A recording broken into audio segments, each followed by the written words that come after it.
दोस्तों, क्या आपने भी कभी नोटिस किया है कि कई बार जब हम सुबह उठते हैं तो बहुत थका हुआ महसूस करते हैं, जबकि ना तो हमने कोई रात भर काम किया होता है और ना ही कोई लंबी रेस दौड़ी होती है। फिर भी लगता है जैसे शरीर की सारी एनर्जी खत्म हो गई हो। जब आप फोन उठाते हो, 2-3 मिनट देखते हो, फिर आपका मन नहीं करता, किसी से बात करने का मन नहीं करता और भी किसी चीज में इंटरेस्ट नहीं आता। और सबसे कंफ्यूजिंग बात ये होती है कि मन थका होता है पर आपको ये नहीं पता क्यों। और लोग जब आपको देखते हैं तो आपसे कहते हैं कि तुम पूरा दिन घर पर रहते हो, तुम कौन सा इतना काम कर रहे हो। और तब आप खुद पर डाउट करने लगते हैं कि शायद प्रॉब्लम मुझ में ही है। आज की हमारी ये वीडियो उन लोगों के लिए है जो लेजी नहीं है पर थक गए हैं, वो भी बिना वजह के। नमस्कार दोस्तों, स्वागत है आपका हमारी आज की एक और नई वीडियो में। सबसे पहले एक बात साफ कर लेते हैं कि जो ये थकान है ये आपकी बॉडी की नहीं है। ये थकान आपके दिमाग और आपके मन की होती है। बॉडी की थकान सोने से ठीक हो जाती है, पर ये वाली थकान सोने के बाद भी रहती है और फोन छोड़ने के बाद भी। और सबसे खतरनाक बात यह है कि इस थकान का कोई नाम नहीं होता और शायद इसीलिए हम इसे इग्नोर भी कर देते हैं। लेकिन इस थकान के होने के कारण क्या हैं? इस थकान के होने के कई मुख्य कारण हैं, जिनमें से पहला ये है कि हमारा दिमाग कभी भी खामोश नहीं रहता। आपने बहुत बार नोटिस किया होगा कि बहुत बार ऐसा होता है कि आप कोई भी काम नहीं कर रहे होते, फिर भी आपका मन चल रहा होता है। आपका दिमाग किसी न किसी बात की चिंता में खोया रहता है। आप सोचते हैं कि लाइफ कैसे मैनेज होगी, फ्यूचर में मैं क्या करूंगा, और ऐसी ही कई सी चिंताएं आपके दिमाग में चलती रहती है। हो सकता है आप अपने सामने चल रहा टीवी बंद कर दें, पर आप अपने दिमाग के अंदर चल रहे टीवी को कभी बंद नहीं कर सकते, और इसे ही हम दिमाग का शोर भी कहते हैं।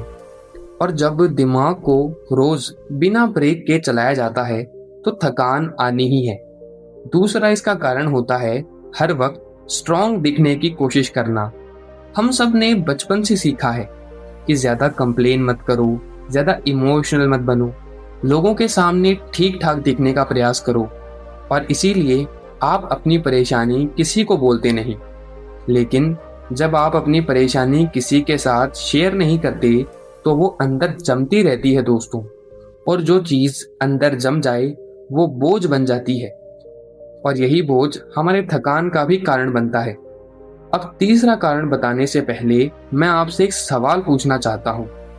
दोस्तों, आप अभी खुद से एक सवाल कीजिए कि मैं किस बात का बोझ बिना बताए उठा रहा हूँ। इसका मतलब सिंपल है। आप सोचिए कि क्या आप किसी का मूड संभालने की कोशिश कर रहे हैं, क्या आप किसी की एक्सपेक्टेशन पूरी कर रहे हैं, या आप अपना जीवन किसी दूसरे के हिसाब से जी रहे हैं। और जब आप ये सवाल खुद से पूछेंगे तब आपको पता चलेगा कि आप कौन सा बोझ उठा रहे हो। ऐसा कौन सा बोझ है जो आपके मन में थकान पैदा कर रहा है। अब बात करते हैं इस थकान से होने वाले नतीजों की। अगर ये थकान समझी नहीं गई तो धीरे धीरे छोटी छोटी बात पर हमें गुस्सा आने लगता है। लोगों से हम इरिटेट होने लगते हैं, खुद से ही नाराजगी होने लगती है, और एक दिन ऐसा आता है जब आप खुद से कहते हो कि मुझे कुछ भी अच्छा नहीं लगता, मेरा किसी भी काम में इंटरेस्ट लगता ही नहीं।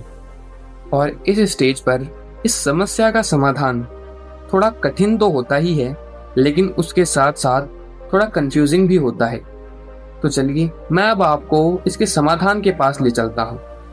इसका पहला समाधान उसी सवाल से जुड़ा हुआ है जो मैंने अभी आपसे पूछा था, कि अपने आप से पूछना कि आप बिना बताए कौन सा बोझ उठा रहे हैं। हम रोज कुछ चीजें ऐसी जी रहे होते हैं जो हम चाहते भी नहीं, लेकिन फिर भी उन्हें जीते रहते हैं। चलिए आपको इसे एक उदाहरण के माध्यम से समझाता हूँ। राहुल एक 28 साल का युवक है, जॉब करता है, ऑफिस से घर आता है तो सब ठीक लगता है, पर सच ये है कि राहुल हमेशा थका हुआ रहता है। ऑफिस में अगर बॉस एक्स्ट्रा काम देते हैं तो राहुल हाँ कर देता है, कभी मना नहीं करता, चाहे उस दिन उसका काम करने का मन न हो। घर में घर वाले कहते हैं कि तुम ही समझदार हो, तो राहुल कभी भी आर्ग्यू नहीं करता, बस बात मान लेता है। दोस्तों के साथ अगर कभी कोई प्लान बन जाए और वो उसकी मर्जी के विरुद्ध हो, तब भी वो किसी से कुछ नहीं कहता।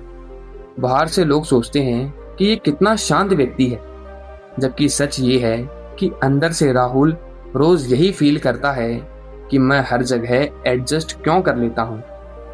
राहुल ये सब सहता है, पर कभी इनके बारे में बोलता नहीं, वो बस चुप रहता है। हमारे साथ भी ऐसा होता है दोस्तों, कि हम लोगों को मना नहीं कर पाते और हम दूसरों के हिसाब से काम करने लगते हैं। इसलिए इस समस्या का समाधान यही है कि सबसे पहले तो आप पहचानें कि आप किस बात का बोझ उठा रहे हो, और फिर उसको धीरे धीरे अपनी जिंदगी से दूर करने का प्रयास करें। अपनी जिंदगी को, अपने जीवन को थोड़ा अपने मुताबिक जीने का प्रयास करें, अपनी इच्छाओं के हिसाब से जीने का प्रयास करें। और जब आप ऐसा करेंगे तो आपके मन का बोझ दूर हो जाएगा, और जब मन का बोझ दूर होगा तो मन अपने आप थका हुआ महसूस न कर एक्टिव महसूस करने लगेगा। अब बात करते हैं दूसरे समाधान की, जो है खुद को सुनना। खुद को सुनने से मतलब सिर्फ इतना है कि जो मन फील कर रहा है उसे झूठ मत बताओ, उसे महसूस करो। चलिए इसे भी एक उदाहरण के माध्यम से समझाता हूँ। पूजा एक 25 साल की युवती है। सब लोग कहते हैं कि तुम तो हमेशा पॉजिटिव रहती हो, पर पूजा के साथ एक प्रॉब्लम है, उसका अक्सर मन नहीं लगता। सुबह उठती है, फोन देखती है, पर एक्साइटमेंट नहीं होती। कभी कभी बिना रीजन वो लोगों से इरिटेट होने लगती है, और तब पूजा खुद को बोलती है कि ऐसा नहीं होना चाहिए, मैं वीक हो रही हूँ। वो अपनी फीलिंग को तुरंत दबा देती है और कहती है कि मैं सही हूँ, मुझे कुछ नहीं होगा। जब उसका मन कहता है कि थोड़ा विश्राम कर लो, तो वो कहती है कि नहीं, विश्राम की कोई आवश्यकता नहीं है, मैं सही हूँ, मैं अभी और काम कर सकती हूँ। और ऐसा ही हमारे साथ भी होता है दोस्तों। हम बहुत बार अपने मन की बातों को नकार देते हैं। हम सब यही सोचते हैं कि मैं ठीक हूँ, मुझे किसी भी चीज की आवश्यकता नहीं है, मैं बहुत बढ़िया जीवन जी रहा हूँ। और ये भी तब जब हमें पता है कि हमारे साथ ऐसा कुछ भी नहीं है। हम जानते हैं कि हम ठीक नहीं हैं, फिर भी हम सोचते हैं कि हम ठीक हैं। हमें पता है कि हमें विश्राम कर लेना चाहिए, फिर भी हम विश्राम नहीं करते, और इसे हम कहते हैं अपनी भावनाओं को दबाना। और जब हम अपनी भावनाओं को दबाना शुरू कर देते हैं तो वो हमारे मन में बोझ बन जाती है दोस्तों, और यही बोझ हमारी थकान का कारण। तो इसका समाधान यही है कि पहले तो आप अपने इस बोझ को भी पहचानिए कि क्या आप भी अपनी फीलिंग्स को दबा रहे हैं। आपको बस इतना समझना है कि आपको अपनी फीलिंग्स को दबाना नहीं है, और अपने साथ हॉनेस्ट होना है। जब आप अपनी फीलिंग्स को एक्सेप्ट करना शुरू कर देंगे और आप विपरीत परिस्थितियों से लड़ना शुरू कर देंगे, तब आप अपने इस मन के बोझ को हल्का कर लेंगे, और आपका मन भी उदासीन नहीं रहेगा। फिर आपको हर चीज में इंटरेस्ट भी आने लगेगा और आपकी थकान भी दूर हो जाएगी।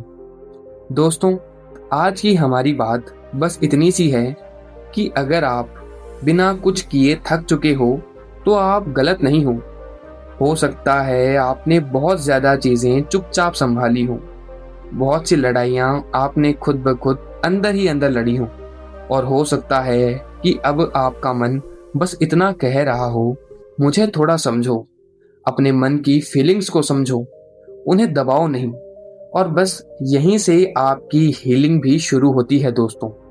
आशा करता हूँ आपको हमारा आज का यह वीडियो पसंद आया होगा, और अगर वीडियो पसंद आया हो तो इसे अपने दोस्तों और परिवारजनों के साथ शेयर करना ना भूलें, और हमारे चैनल लाइफ सूत्रास को भी सब्सक्राइब कर दें, ताकि भविष्य में आपको ऐसी ही और नई वीडियोस मिलती रहें। अगली बार फिर मिलते हैं एक और ऐसी ही नई और प्रेरणादायक कहानी के साथ। तब तक के लिए आप सभी का धन्यवाद।